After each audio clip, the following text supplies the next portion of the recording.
quick thank you to our sponsors for making this podcast possible. They keep this show free to listen to. Hey there, if you need a little help getting your kids the daily vitamins they need, I've got something to share that will help you as we all head back to school, and it fits easily into your morning routine. Between packing lunches, ensuring everyone's homework, and then navigating the morning hustle, getting our kids to take their vitamins can be a challenge. Well, let me introduce you to my new morning lifesaver, Little Critters Gummy Vitamins. Even my teenage daughters love them.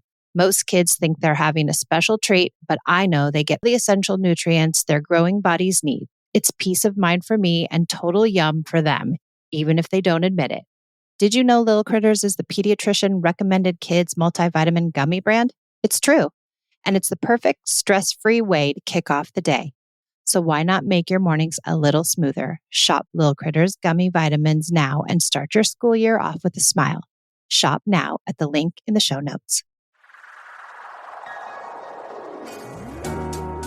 Hi, I'm Michelle, a mother of 2 teens. 13 years ago, I traded in punishments and rewards for connection.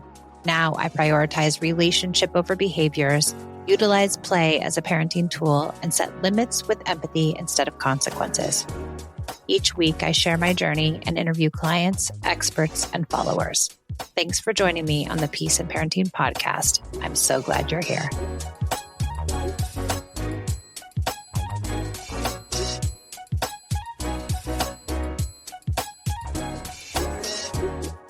Welcome to the Peace and Parenting Podcast. I'm Michelle, and I have a guest, Katrina, on, who's going to be asking a parenting question. Katrina, would you introduce yourself, please? Yes, my name is Katrina, and I'm from Atlanta, Georgia, and I have 2 daughters. Avery is 9, and Lila is 6. Got it. Okay, and we've got some sibling stuff happening. Can you explain to everybody kind of where you're at? Yes, so my youngest one, Lila, she still has these meltdowns. And the issue that we're currently having is that Lila wants to play with something and she will have this epic meltdown. And Avery, if she's already playing with it, she will sometimes give it to Lila because she just doesn't want to deal with the meltdown. But then it has her feeling like she doesn't matter, like Lila always wins. And I just don't feel like I have the tools at times to handle it. Okay, this is good. Common, I think, super common. Yes. And super common for the little one to throw the fit and the older one just to be like, oh, fine, just take the thing.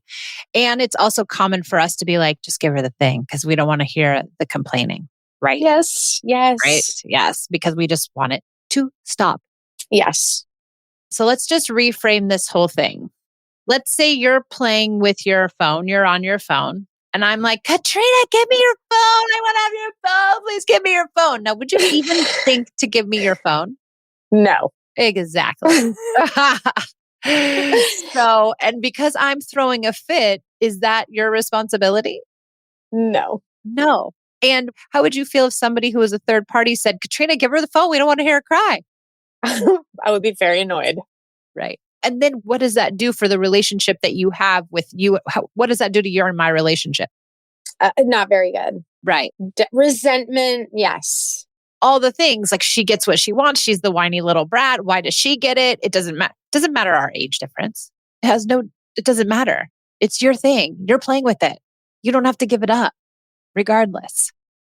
So Avery doesn't have an obligation to give it to her sister. She really doesn't. But we're going to have to listen. Like if I'm yelling and screaming about your phone, you're going to have to listen to it. Yeah. Because you can't shut somebody up. You really can't. And you don't want to shut them up by giving them what they want because what does that tell them? That's how they get what they want. Right. And that whatever Avery has isn't important enough. It's mine. Yeah. So how can we come to them so that it doesn't have to be like this, harsh thing? There's something called I'll be with you while you wait. And it's a way in which we can navigate sharing. Okay. So what you can say to your younger daughter is she can say, Avery, can I have that thing when you're done? And then Avery gets to say yes or no. Okay. And maybe Avery will say, yes, you can have it when I'm done. And now the little one is going to be pissed. I want it now. Yeah. No, please give it to me right now. And our obligation as the parent is to come to her and say, I know you really wanted it, but you can't have it right now. And now we have to lean into disappointment. She gets to be disappointed. Yeah. She gets to be mad about it. And it's okay. But we have to listen to the feelings. Yes. That's the hard part. But over time, if you listen to it enough, it'll probably go away. Yeah. She'll get the picture like, I can't just scream and yell and get what I want. And Avery has a right to her thing. And now Avery's going to feel somewhat like, vindicated in a way like, yes, this is my thing. I can play with it until I'm done. Yeah. Do you think that Avery will say, yes, you can use it when I'm done? Or are there some things that, by the way, she doesn't have to? I think sometimes she will say yes, but I do think that there's sometimes she's going to say no because she gets particular about her things, and I do not blame her. Like, she has little art projects, and sometimes she doesn't want us messing with them. I mean, just think about it, Katrina. If I were to say, can I play with your phone when you're done? You'd be like, weirdo, no, you can't play with it's my phone. Like, duh. And I'm sure that's how your Avery feels. She's like, it's my art project. No, you can't play with it ever. Yeah. And she has a right to feel that way. And she has a right to be able to tell her sister no. And her sister has a right to have her feelings, but she also is obligated to hear no. Yes. And it's okay for her to be upset. Now, do we see this in other places in the little one's life where she can't hear no? I'm sure. Yeah. Yeah. So I think really leaning into having the boundaries with her, like, no, we can't do this. No, you can't have the toy. No, and just really kind of sitting in with no with her for a little bit, but letting her be mad. Yeah. Do you feel like as you do that, do you think that the upset time shortens? Yeah. We see that the upset, because often the upset isn't about that thing. It's maybe other things inside of her that are percolating, and it comes out in a way like, I need that toy. I need that thing. I need that one thing, because she's trying to like quell her feelings. Yes. And when we say no, all the feelings come out for the other little things. But over time, we're decreasing that well of feelings. Yes. Okay. That makes sense. So she's going to have, hopefully, we see that kids have fewer tantrums, and they have tantrums that are shorter because they're regulating more, because they're getting it. We want them to get it out. Yes. And I think what's happening is that you're giving into her, so she's never really getting them out. Probably. Right? She's full. So she keeps trying to push her feelings down by getting the thing. She thinks that's going to help her. Somehow she's rationalized in her brain, right? That's going to help me feel better. If I can have that thing over there, it's going to help me push my feelings down. But we're doing her a disservice. Yes. So you're going to have a lot of tantrums. I know. For a couple of weeks. And you'll have to lean into them. What comes up for you when you think about having the tantrum with her? Well, I just kind of wanted her to be quiet. Yes, kind of. There's always been something about her and how she yells. It's very triggering to me. Okay. So. Were you yelled at as a kid? Yes, definitely. Yelling in general is very triggering to me. She's also very similar. I think she's more similar to me than Avery. Not that Avery isn't, but like Lila, she's just got some real similar tendencies. So I feel like it can be very triggering when she starts to lose it. Like, I have a very hard time composing myself. It kind of like, it brings up this rage. Yeah. Right? Yeah, it can. And especially if we were yelled at and we weren't allowed to have feelings. Yes. And so it can feel like they're not listening to me, they're disrespectful, they're unkind. We go to all these things that probably our parents thought of us. Yeah. Yeah. If we can try to find a new mindset around that, I think that thing can be helpful. And then I'm going to give you some other practical things, but just really thinking like, she's having a hard time. Yeah. She's unable to manage her feelings, and she doesn't really know what else to do. Yeah.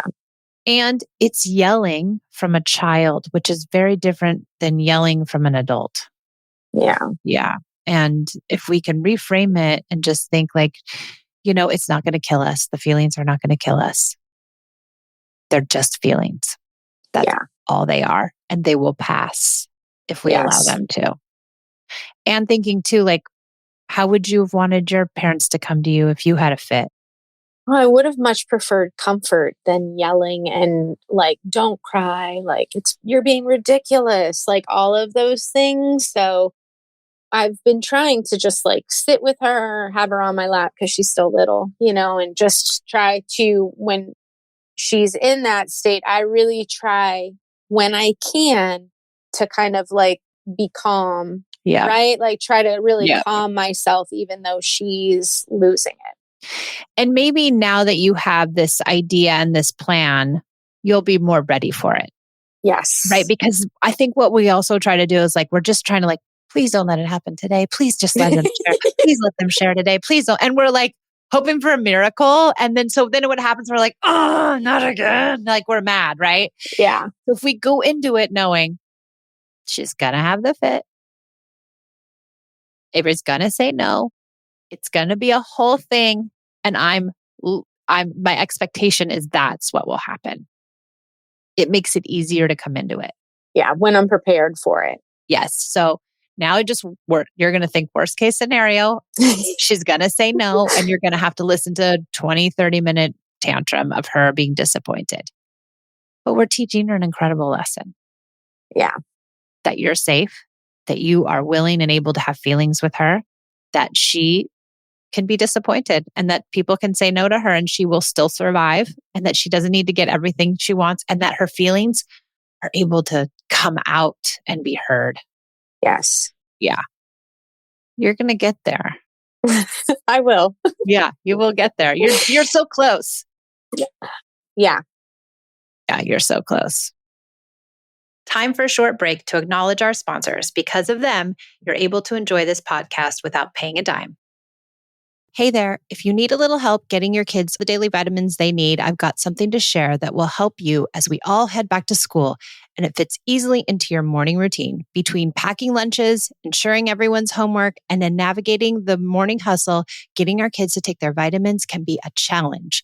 Well, let me introduce you to my new morning lifesaver, Little Critters Gummy Vitamins. Even my teenage daughters love them. Most kids think they're having a special treat, but I know they get the essential nutrients their growing bodies need. It's peace of mind for me and total yum for them, even if they don't admit it. Did you know Little Critters is the pediatrician recommended kids multivitamin gummy brand? It's true. And it's the perfect stress-free way to kick off the day. So why not make your mornings a little smoother? Shop Little Critters Gummy Vitamins now and start your school year off with a smile. Shop now at the link in the show notes. You going through menopause or perimenopause, it can be a struggle to find comfort in our bodies. Do you experience hot flashes and low mood like I do? Now I use Hormone Harmony. Happy Mammoth, the company that created Hormone Harmony, is dedicated to making women's lives easier. And that means using only science-backed ingredients that have been proven to work for women. They make no compromise when it comes to quality, and it shows. Hormone Harmony contains science-backed herbal extracts called adaptogens. Now, here's the beauty about adaptogens. They help the body adapt to stressors, like chaotic hormonal changes that happen naturally throughout a woman's life. Hormone Harmony isn't just for menopause. Any woman with symptoms of hormonal imbalances can take it. And the biggest benefit? Feeling like myself again. That's what women mention over and over in their reviews, and there are over 17,000 reviews for Hormone Harmony. For a limited time, you can get 15% off your entire first order at happymammoth.com. Just use the code PEACE at checkout. That's happymammoth.com and use the code PEACE for 15% off today.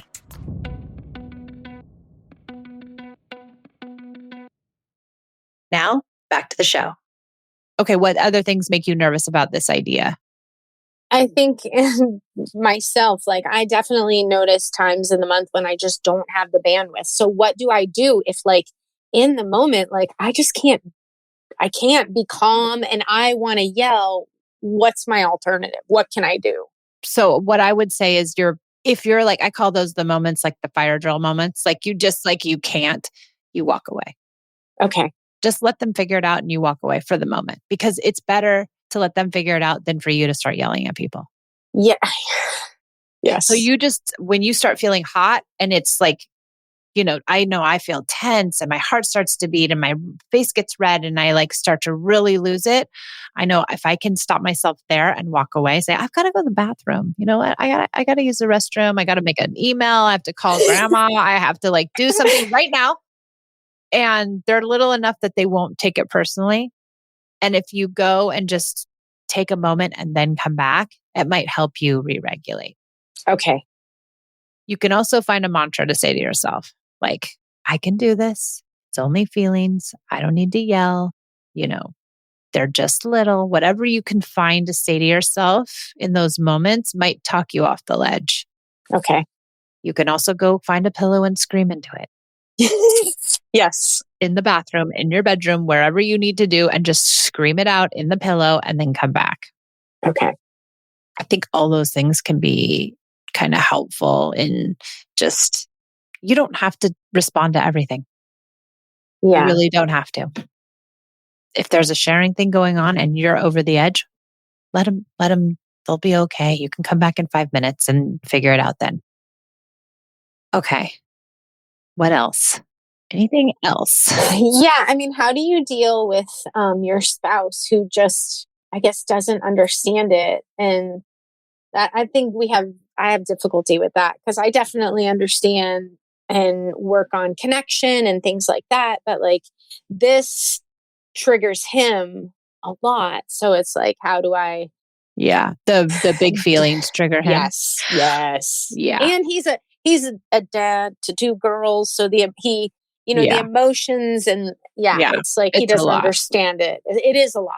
It's a lot. It's a lot for men. My ex-husband has a hard time with it too. He just gives them what they want, right? He's that kind of guy. I just want to go to Target. I'm like, no, we don't stuff our feelings in shopping. That's not good. But I get it. I think having a conversation with him and saying, listen, I'm going to be trying this. I'm going to let her tantrum. I'm going to let her have her feelings. I'm going to, come to her so that he is also prepared and has that expectation so that he's not like, oh my gosh, what are you doing? Like, why are you letting her roll around on the ground and carry on like a crazy person? And if you can explain to him, like, I'm teaching her that that somebody can say no to her. I'm teaching her that, she can be disappointed and it's okay to be disappointed. So I think if you tell him what the expectation is and then that's what you're doing and then tell him like, I really want you to watch me do it. And then we can talk about what we think afterwards. Okay, I like that. Yeah. And then you're going to be leading by example each time. So each time you do it, he's watching you. So like, Yeah, what do you want to teach him in that moment? He's really watching you and you're going to be his teacher. And so really thinking of it as like you're modeling how you want him to come to the girls when he's ready. got it. When he's ready, he'll get there. If he sees it get better and the progression and everything, he'll get there. When she's in the middle of the tantrum, do I say anything? Do I just sit there in the calm? Like what do you recommend? That's a good question. I recommend the idea of empathy in your heart and mind. Like, oh, I feel bad for her. She's having a real hard time. Not sympathy, not like, oh, poor baby, but more like, this is hard. I can see her plight. I understand. And you can use words like, I know this is hard. I know you wanted that toy. I really get it. I'm sorry it's not working out like you want. I would use talking about 15 to 20% of the time, and I would use listening about 80% of the time. Okay. But when you're listening, you're present, you're there. She knows you're there. You're at her level. You're not just like standing in a different room or leaving her by herself. You're like in it with her, Yeah. quietly listening. Okay. That's the most, I think, being a good listener and really listening to her words and responding just a little bit here and there can be helpful. Okay. Yeah.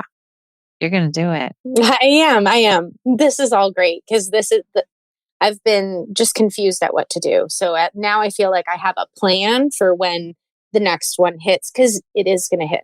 Of course, it's going to hit again and again and again for a while. And it'll be really good practice for you. And if you go into it knowing it's going to happen, it takes almost 50%, I think, away of the stress because you're like, okay, I already knew this was going to happen. What did I expect? Yeah. Yeah.